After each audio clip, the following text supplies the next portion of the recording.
Hola a todos, bienvenidos a The Deep Dive, donde nos sumergimos de lleno en un nuevo tema. Exacto, y hoy toca un tema fascinante, la resiliencia. Y no hablamos solo de recuperarse de un mal día. Para nada. Esto va mucho más allá, sobre todo cuando hablamos de infraestructuras críticas. Esas que mantienen a nuestras sociedades funcionando sin que nos demos cuenta. Exactamente. Para esta inmersión tenemos un glosario fascinante. Un glosario que abarca varias perspectivas sobre la resiliencia: ingeniería, ecología, la perspectiva social ecológica. Parece que todos tienen algo que decir. Y es que la resiliencia nos afecta a todos, que es lo primero que te llama la atención de todo esto. Pues mira, lo que me fascina es cómo este glosario reúne diferentes campos de estudio para comprender la resiliencia. Porque no se trata solo de recuperarse rápidamente, ¿verdad? No se trata solo de eso, no es como un resorte que vuelva a su forma original. Exacto. Hay que adaptarse, transformarse e incluso fortalecerse a partir de los desafíos. Es una visión holística, sin duda. Totalmente. Va más allá de la simple resistencia. Es como si después de un terremoto no solo reconstruyéramos los edificios igual, sino que aprovecháramos para hacerlos más resistentes a futuros sismos. Exactamente. Y este glosario no se queda ahí. Profundiza en las diferentes capacidades que hacen que un sistema sea resiliente. Capacidades. Sí, como la capacidad de absorción, la capacidad restauradora y la capacidad adaptativa. Claro, las capacidades. Incluso utilizan las curvas de rendimiento. Curvas de rendimiento. Sí, son como la historia visual de cómo un sistema se enfrenta a una crisis y cómo se recupera. Me has dejado con la intriga. Hablemos de esas capacidades. El glosario menciona tres principales: Correcto. absortiva, restauradora y adaptativa. ¿Podrías contarme un poco más sobre ellas? Claro, imagina que tenemos un sistema de transporte público. Como el metro, por ejemplo. Exacto, con el metro. Y de repente ocurre un apagón. Vaya, eso sí que es una crisis. La capacidad absortiva se refiere a cuánto pueda aguantar el sistema sin colapsar. Sin que se paralice por completo. Exactamente. En este caso, sería como si el metro tuviera baterías de emergencia para que los trenes puedan llegar a la siguiente estación de forma segura. Es decir, que la capacidad absortiva sería como un colchón que amortigua el golpe inicial. Sí, una buena comparación. Pero, ¿qué pasa después? Una vez que se agotan las baterías, ¿cómo se recupera el sistema? Ahí entra en juego la capacidad restauradora, ¿Qué sería? que se refiere a la velocidad y eficiencia con la que el sistema vuelve a la normalidad. Entiendo. Siguiendo con el ejemplo del metro, sería la rapidez con la que se identifica la causa del apagón. Se realizan las reparaciones y se restablece el servicio. Claro. Sería como tener un equipo de técnicos muy eficientes que pueden solucionar problemas rápidamente. Exacto. Pero el glosario va más allá de la simple recuperación, ¿verdad? Así es. La capacidad adaptativa es la que entra en juego a largo plazo. A largo plazo. Se trata de aprender de lo sucedido y hacer cambios para que el sistema sea aún más resistente en el futuro. Ya veo. Como aprender de los errores. Exacto. Por ejemplo, después del apagón, se podría decidir invertir en sistemas de energía redundantes para el metro. Para que un fallo en un punto no paralice toda la red. Exactamente. Es decir, que la capacidad adaptativa sería como desarrollar una especie de memoria del sistema que le permite aprender de sus errores y mejorar su respuesta ante futuras crisis. Exacto. Y lo interesante es que este glosario no se limita a definir estos conceptos. No. No. Nos ofrece ejemplos concretos de cómo se aplican en la realidad. Eso es lo que me gusta de este tipo de documentos. Yeah. Nos ayudan a aterrizar las ideas a la práctica. Exactamente. Y hablando de aterrizar las ideas, Dime. hay un término en este glosario que me llamó mucho la atención. Sí. Extensibilidad elegante. ¿Te suena? ¿Le originó? Ajá. Suena a algo que diría un diseñador de moda. ¿Qué significa en este contexto? Pues es un concepto fascinante que se refiere a la capacidad de un sistema para ir más allá de sus límites iniciales sin romperse, pero haciéndolo de forma gradual y controlada. No lo veo. Imagina una ciudad que experimenta un crecimiento demográfico repentino. Vale, un baby boom repentino. Si sus infraestructuras de agua y alcantarillado poseen extensibilidad elegante, podrán ampliarse gradualmente para satisfacer la creciente demanda sin colapsar en el proceso. Entiendo. Es como si las infraestructuras tuvieran la capacidad de crecer al mismo ritmo que las necesidades de la población, sin necesidad de hacer cambios drásticos que pongan en riesgo su funcionamiento. Exactamente. La extensibilidad elegante es un atributo muy valioso para la resiliencia, ya que permite a los sistemas adaptarse a cambios graduales e imprevistos sin comprometer su estabilidad. Es increíble cómo un simple término puede abrir un mundo de posibilidades. Ahora entiendo por qué te pareció tan interesante. Y eso que solo estamos rascando la superficie. ¿Sí? Este glosario es una mina de oro para comprender la complejidad de la resiliencia. y cómo aplicarla en diferentes contextos. Estoy completamente de acuerdo. Y hablando de aplicar la resiliencia, hay un tema que no podemos dejar de lado: la gestión de riesgos. Claro, un tema fundamental. A menudo se habla de resiliencia y gestión de riesgos como si fueran sinónimos. Pero, ¿es realmente así? Esa es una excelente pregunta y la respuesta es que no son lo mismo. No. No, aunque están estrechamente relacionadas. Ya veo. La gestión de riesgos se centra en identificar posibles peligros y tomar medidas para prevenirlos o minimizar su impacto. Es como llevar un mapa con las zonas más peligrosas y trazar una ruta que las evite. Es decir, que la gestión de riesgos se centra en lo que podría pasar, Exacto. mientras que la resiliencia se centra en cómo responder si finalmente sucede, ¿verdad? Exactamente. Imagina que estamos diseñando un hospital en una zona sísmica. Un hospital en una zona con riesgo de terremotos. Exacto. La gestión de riesgos nos llevaría a construir el edificio con materiales resistentes a terremotos, instalar sistemas de alerta temprana e incluso planificar rutas de evacuación. Es decir, que se trata de anticiparse al problema y tomar medidas para que si el terremoto ocurre, sus consecuencias sean las mínimas posibles. Exactamente. Pero la resiliencia va más allá. Más allá. Un hospital resiliente no solo estaría preparado para un terremoto, sino que también tendría la capacidad de seguir funcionando, aunque sea con limitaciones, después del desastre. Claro. Se trataría de garantizar que, incluso en una situación de crisis, el hospital pueda seguir atendiendo a los pacientes y brindando los servicios esenciales. Precisamente. La resiliencia implica tener planes de contingencia, personal capacitado, suministros de emergencia Claro. y una estructura organizativa flexible que permita adaptarse a las circunstancias cambiantes. Exacto. Un hospital resiliente no solo estaría preparado para un terremoto, sino que también tendría la capacidad de seguir funcionando, aunque sea con limitaciones, después del desastre. Exactamente. Claro. Se trataría de garantizar que incluso en una situación de crisis, el hospital pueda seguir atendiendo a los pacientes y brindando los servicios esenciales. Precisamente, la resiliencia implica tener planes de contingencia, personal capacitado, suministros de emergencia y una estructura organizativa flexible que permita adaptarse a las circunstancias cambiantes. Y volviendo a las capacidades de la resiliencia que mencionábamos antes, ¿podrías darnos algunos ejemplos concretos de cómo se manifiestan en un sistema como, por ejemplo, una red eléctrica? Por supuesto. Empecemos por la capacidad absortiva. En el caso de una red eléctrica, una buena capacidad absortiva podría traducirse en tener sistemas de protección contra sobrecargas o en contar con fuentes de energía distribuidas, como paneles solares en los tejados, que puedan suplir parcialmente la demanda en caso de un fallo en la red principal. Es decir, que la red sería capaz de absorber el impacto inicial del fallo sin sufrir un apagón generalizado. ¿Y qué hay de la capacidad restauradora? La capacidad restauradora se reflejaría en la rapidez con la que se identifican y reparan las averías en la red. Por ejemplo, tener equipos de técnicos preparados para actuar con rapidez, almacenes con piezas de repuesto estratégicamente ubicados e incluso sistemas de inteligencia artificial que ayuden a diagnosticar y predecir fallos. Sería como tener un equipo de cirujanos de la red eléctrica, capaces de intervenir con precisión y rapidez para minimizar el tiempo de inactividad. Exactamente. Y por último, la capacidad adaptativa, que en el caso de la red eléctrica se podría manifestar en la inversión en tecnologías inteligentes que permitan adaptar la generación y distribución de energía en tiempo real a las fluctuaciones de la demanda o a las condiciones climáticas. O incluso en la capacidad de integrar nuevas fuentes de energía renovable a medida que estén disponibles. Así es. La capacidad adaptativa se trata de evolucionar con el entorno y las circunstancias, anticipándose los cambios y aprovechando las nuevas oportunidades. Fascinante. Y hablando de anticiparse a los cambios, mencionábamos antes la importancia de la gestión de riesgos. ¿Cómo se integra este enfoque con el de la resiliencia? ¿Son complementarios o compiten entre sí? La gestión de riesgos y la resiliencia son como dos caras de una misma moneda.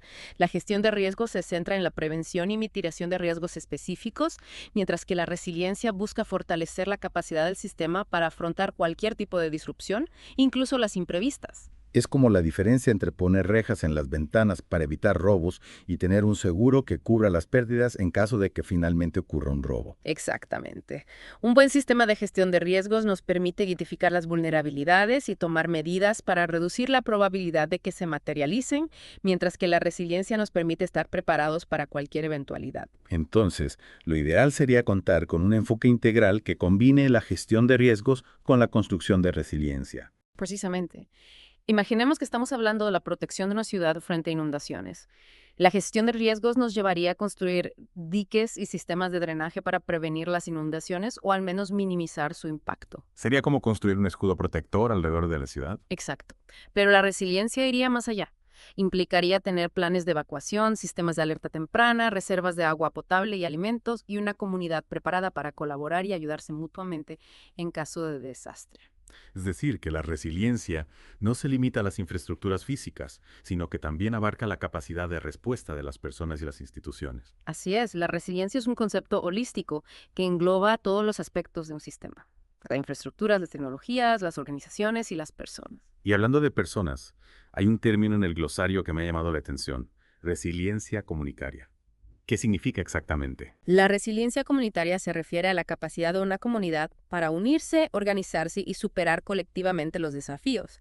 Es la suma de la resiliencia individual y la capacidad de colaboración y solidaridad de un grupo de personas. Es como el espíritu de todos para uno y uno para todos, aplicado a la superación de adversidades. Exactamente. Una comunidad resiliente se caracteriza por la confianza mutua, la comunicación fluida, la capacidad de organización y la solidaridad entre sus miembros. Y supongo que la resiliencia comunitaria juega un papel fundamental en la resiliencia de las infraestructuras y los sistemas, ¿verdad? Sin duda, una comunidad resiliente es capaz de responder de forma más eficaz a las crisis, ya sea colaborando en las tareas de rescate y reconstrucción o apoyándose mutuamente para superar la situación. Y al revés también, ¿no?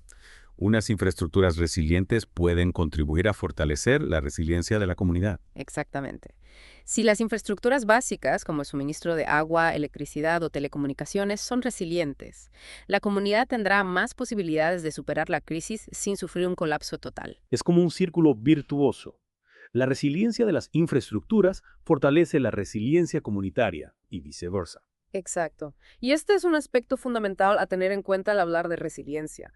No se trata solo de construir estructuras más fuertes o sistemas más redundantes, sino de crear comunidades más cohesionadas y preparadas para afrontar los desafíos de forma conjunta. Y hablando de construir sistemas más resilientes, el glosario también menciona la ingeniería de la resiliencia y el diseño resiliente. ¿Podrías explicarnos en qué consisten estos enfoques? Claro que sí. La ingeniería de la resiliencia y el diseño resiliente se basan en la idea de integrar la resiliencia desde el principio en la concepción y construcción de sistemas e infraestructuras. Es decir, que en lugar de limitarnos a parchear los sistemas existentes para hacerlos más resistentes, se trata de pensar en la resiliencia como un elemento central desde la fase de diseño. Exactamente.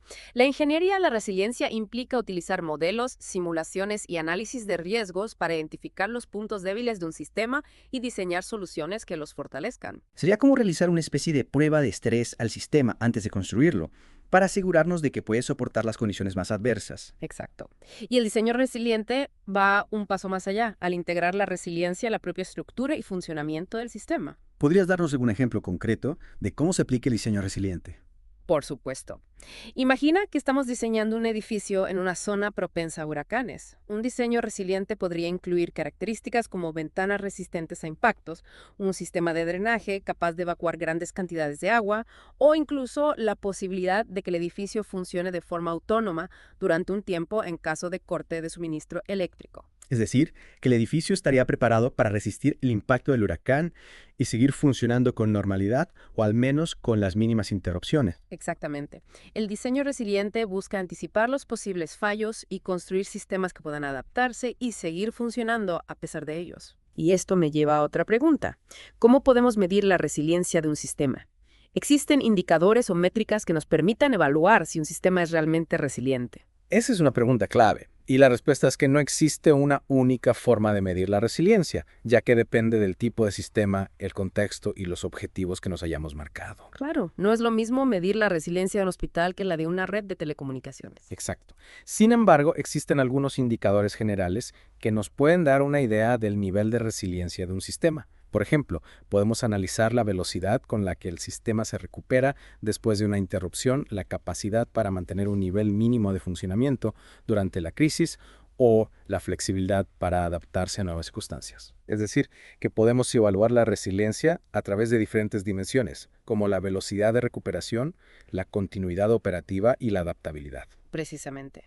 Y también es importante tener en cuenta la percepción de las personas que utilizan o dependen de ese sistema. Claro, al final, lo que importa es que el sistema sea percibido como confiable y capaz de responder a las necesidades de las personas, incluso en situaciones difíciles. Exactamente.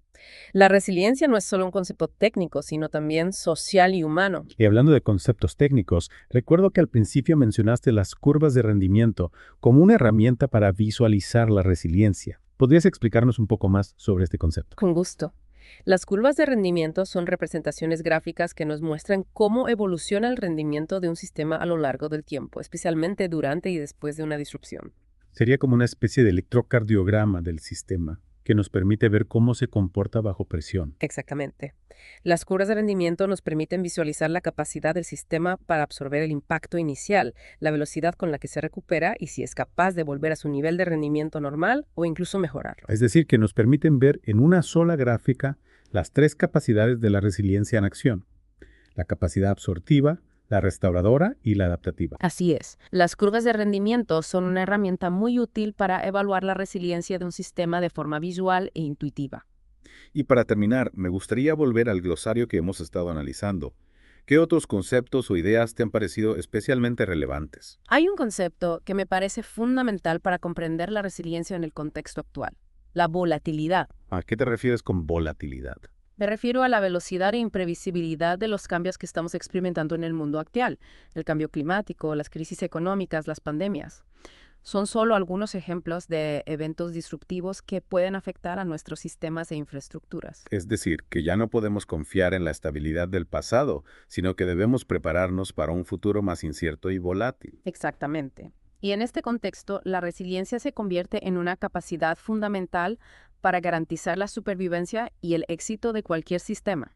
La capacidad de adaptarse, innovar y reinventarse continuamente se vuelve esencial en un mundo cada vez más impredecible. Así es. La resiliencia ya no es una opción, sino una necesidad para afrontar los retos del siglo XXI. Así es. La resiliencia ya no es una opción, sino una necesidad para afrontar los retos del siglo XXI. Y ya que hablamos de navegar, creo que es un buen momento para retomar el concepto de las curvas de rendimiento que mencionaste antes. ¿Podrías profundizar en cómo estas curvas nos ayudan a visualizar y analizar la resiliencia de un sistema? Por supuesto. Imagina un gráfico que representa el rendimiento de un sistema a lo largo del tiempo. Ahora, introduce un evento disruptivo. Vale, pongamos por ejemplo un ciberataque. Buena elección. Un ciberataque a una red de comunicaciones. La curva de rendimiento mostraría un descenso abrupto. Reflejando el impacto inicial del ataque. Exactamente. Es como si el sistema recibiera un golpe bajo que lo hace tambalear. Exacto. Pero la historia no termina ahí. La curva también nos muestra la capacidad de recuperación del sistema. ¿En qué sentido? Nos muestra cuánto tarda en estabilizarse y cuánto tarda en volver a su nivel de rendimiento normal. Sería como observar la capacidad del sistema para levantarse después de la caída, ¿verdad? Precisamente. Una curva de rendimiento con una recuperación rápida y pronunciada indicaría un sistema altamente resiliente. Claro, cuanto más rápido se recupere, mejor. Exacto. Por otro lado, una curva con una recuperación lenta o incompleta señalaría vulnerabilidades que necesitan ser abordadas. Eché como una señal de alarma. Exactamente. Es como comparar la recuperación de dos atletas después de una lesión. Uno se recupera rápidamente y vuelve a su nivel anterior. Sí. Mientras que el otro se queda rezagado. Una analogía perfecta. Y la belleza de las curvas de rendimiento es que nos permiten comparar diferentes sistemas o estrategias de resiliencia de manera visual e intuitiva. Ya veo. Es como tener una herramienta de diagnóstico que nos permite identificar los puntos fuertes y débiles de un sistema en términos de resiliencia. Exactamente. Y no solo eso, también nos permiten evaluar la efectividad de las medidas que se están tomando para fortalecer la resiliencia. Oh, bien. Si después de implementar un nuevo plan de contingencia, la curva de rendimiento muestra una recuperación más rápida, significa que vamos en la dirección correcta. Es como un mapa que nos guía en nuestro camino hacia la construcción de sistemas más resilientes. Exactamente. Y lo más importante es que no se trata solo de teoría. No. No. Las curvas de rendimiento se están utilizando en la actualidad para evaluar y mejorar la resiliencia en una amplia gama de sectores. ¿En serio? Desde las infraestructuras críticas hasta las cadenas de suministro globales. Es decir, en lo que hemos estado discutiendo hoy no son solo ideas abstractas, sino herramientas que se están utilizando para afrontar los desafíos del mundo real. Así es. La resiliencia se está convirtiendo rápidamente en una disciplina en sí misma, con sus propios métodos, herramientas y mejores prácticas. Ya veo. Ajá. Y por lo que hemos visto hoy, es una disciplina que abarca múltiples campos del conocimiento. desde la ingeniería y la tecnología hasta la psicología social y la gestión de riesgos. Sin duda, la resiliencia es un campo multidisciplinario que requiere de una visión holística e integrada. Totalmente de acuerdo. Y una última pregunta antes de concluir esta fascinante inmersión. ¿Qué consejo le darías a alguien que quiera profundizar en el tema de la resiliencia y aplicarlo en su propio ámbito de trabajo? Pues mira, les diría que lo más importante es adoptar una mentalidad de aprendizaje continuo. Aprender sobre la marcha. Exactamente. La resiliencia no es un destino, sino un viaje de constante adaptación y mejora. Es decir, que nunca dejamos de aprender. ¡Correcto! Y de fortalecer nuestra capacidad de respuesta frente a los desafíos. Exactamente. La resiliencia se construye día a día, con cada decisión que tomamos, con cada crisis que superamos, con cada lección que aprendemos. Sin duda, una lección invaluable para navegar por los desafíos del siglo XXI. Experto, ha sido un verdadero placer contar con tu conocimiento en este viaje al fascinante mundo de la resiliencia. El placer ha sido mío. Espero que esta inmersión haya sido útil e inspiradora para todos nuestros oyentes. Y a ustedes, queridos oyentes, les recordamos que la resiliencia no es solo un concepto, sino una actitud frente a la vida. Los invitamos a seguir explorando este apasionante tema y aplicar sus principios en su día a día. Hasta la próxima inversión.